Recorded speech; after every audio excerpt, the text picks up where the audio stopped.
एकलव्य निषाद राजा हिरंधनु और माता सुलेखा के पुत्र थे। परंतु हरिवंश पुराण में एकलव्य के जन्म पर तथ्य और सामने आता है कि एकलव्य श्री कृष्ण के चाचा के पुत्र थे, जिसके जन्म के दौरान ब्राह्मणों के अनुसार एकलव्य के कुंडली में दोष होने के कारण श्री कृष्ण के कहने पर एकलव्य को श्रृंगवेरपुर के निषाद राजा हिरंधनु को सौंप दिया गया था। एकलव्य का बचपन का नाम अभिद्युम्न था, जिसे अभय नाम से भी पुकारा जाता था।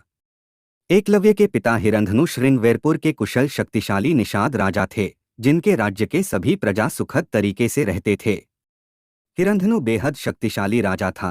यही कारण था कि श्रृंगवेरपुर की सीमा मगध, मथुरा और हस्तिनापुर जैसे राज्य की सीमा तक फैला था। एकलव्य अपने पिता की तरह ही बचपन से जंगली जानवर व अपने राज्य के लोगों के प्रति दया भाव रखते थे, और यही कारण था कि वह सर्वश्रेष्ठ धनुर्धर योद्धा बनना चाहते थे, ताकि उनकी सीमा में कोई शत्रु आक्रमण करने की कभी न सोचे और वे अंत में सर्वश्रेष्ठ योद्धा बने भी। एकलव्य ने अपनी प्रारंभिक शिक्षा निषाद राज्य के गुरुकुल से ही प्राप्त की थी, जिसके बाद धनुर्विद्या के सर्वश्रेष्ठ योद्धा बनने की चाह में वे गुरुद्रोण के शिष्य बनने के लिए हस्तिनापुर जाने का विचार करते हैं। एकलव्य निश्चय कर लेता है कि वह सिर्फ गुरु द्रोण से ही धनुर्विद्या के सारे ज्ञान सीखेगा और हस्तिनापुर के लिए निकल जाता है। जब एकलव्य हस्तिनापुर गुरुद्रोण के आश्रम में पहुंचता है और गुरुद्रोण को शिक्षा देने की आग्रह करता है, परंतु गुरुद्रोण एकलव्य को शिक्षा प्रदान करने के लिए साफ इनकार कर देता है। आचार्य द्रोण को पितामह भीष्म ने हस्तिनापुर के राजकुमारों को सर्व शिक्षा प्रदान करने के लिए नियुक्त किया था, जिसके कारण वे किसी अन्य को शिक्षा आश्रम में प्रदान नहीं करते थे। द्रोणाचार्य के इनकार के बाद एकलव्य भील समाज की सीमा में चले जाते हैं, क्योंकि एकलव्य ने द्रोणाचार्य को अपना गुरु मान लिया था।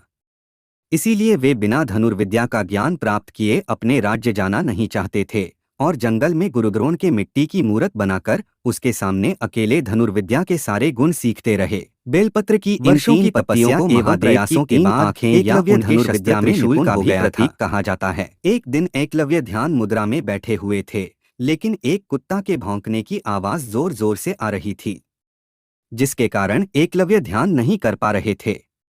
तत्पश्चात एकलव्य ने अपना धनुष उड़ाया और शब्द भेदी बाण चला देता है, जिससे कुत्ता का आवाज आना तुरंत बंद हो जाता है।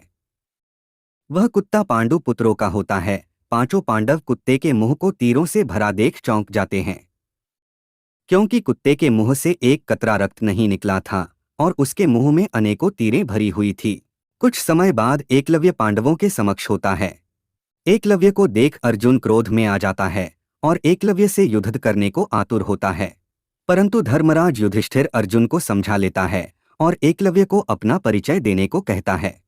तब एकलव्य अपने आप को द्रोण शिष्य बताता है, जिसे सुनकर अर्जुन चकित हो जाता है, क्योंकि आचार्य द्रोण ने अर्जुन से वादा किया था कि वह अर्जुन को सर्वश्रेष्ठ धनुर्धर बनाएगा, परंतु एकलव्य धनुर्विद्या में अर्जुन से कई गुना ज्यादा निपुण था।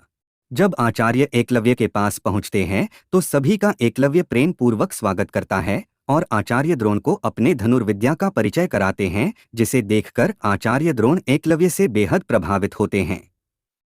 परंतु अर्जुन से किया वादा और अपने स्वार्थ के कारण न चाहते हुए भी आचार्य द्रोणाचार्य एकलव्य से गुरुदक्षिणा में उसके दाहिने हाथ का अंगूठा की मांग कर देते हैं, जिसे सुनकर एकलव्य खड़े हो जाता है और प्रसन्नता से आचार्य द्रोणाचार्य को गुरु दक्षिणा में अंगूठा काट के दे देता है।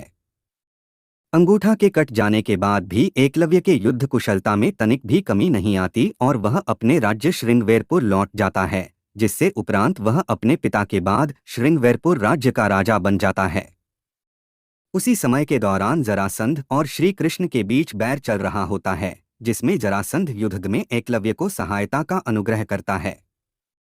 तत्पश्चात एकलव्य जरासंध की ओर से यादव सेना पर टूट पड़ता है और अकेले ही समस्त यादववंशी योद्धाओं पर भारी पड़ता है, जिसकी सूचना श्री कृष्ण को होती है और श्री कृष्ण युद्ध भूमि में पहुंचते हैं। श्री कृष्ण एकलव्य के वीरता और तेज तर्रार बाणों को देख आश्चर्य में पड़ जाते हैं। तत्पश्चात छल से श्री कृष्ण द्वारा एकलव्य की मृत्यु हो जाती है। एकलव्य की मृत्यु पर एक और तथ्य महाभारत के अर्जुन कृष्ण संवाद में मिलता है कि श्री कृष्ण ने पांडवों की विजय में रुकावट खड़ा करने की आशंका में एकलव्य को छल से मारा था, क्योंकि उस समय एकलव्य जरासंध के पक्ष में थे और निश्चय था कि वह महाभारत के भीषण युद्ध में कौरवों की ओर से लड़ते। अगर ऐसा होता तो पांडवों को पराजय का सामना करना पड़ सकता था। एकलव्य के मृत्यु के उपरांत एकलव्य और उनकी पत्नी समीरा का पुत्र केतुमान श्रृंगवेरपुर का राजा बन जाता है और महाभारत के युद्ध में कौरवों के पक्ष में लड़ते हुए भीम के हाथों वीरगति को प्राप्त होते हैं।